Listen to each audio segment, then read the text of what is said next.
Master plan for the future of St. Louis Lambert International Airport clears an important hurdle today. The FAA gave its seal of approval. Fox News' Jeff Bernthal is live at the airport tonight with what's next and what that plan entails. Jeff?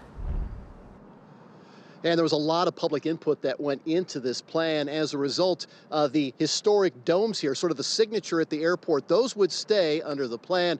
The plan also calling for some big changes. Terminal 1 or Terminal 2? That question will be irrelevant if the master plan becomes reality. Airport officials want to combine the two terminals for a more efficient and cost-effective airport. So the efficiency of one checkpoint where everyone will go through a single unified checkpoint, knowing where you go, is going to be much easier for the customers. One checkpoint would also mean air travelers have access to all of the airport's retail and concessions. I think that is a good idea.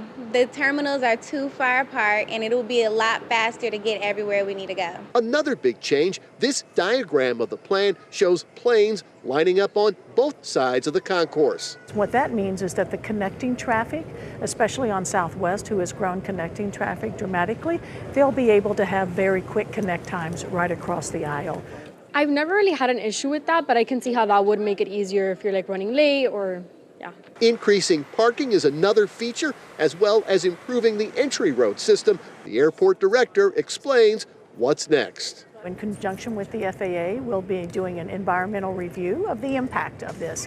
While we're doing that, we're also negotiating with the airlines. Obviously, they are the critical piece of this, and being able to have an agreement with the airlines to move forward is a requirement.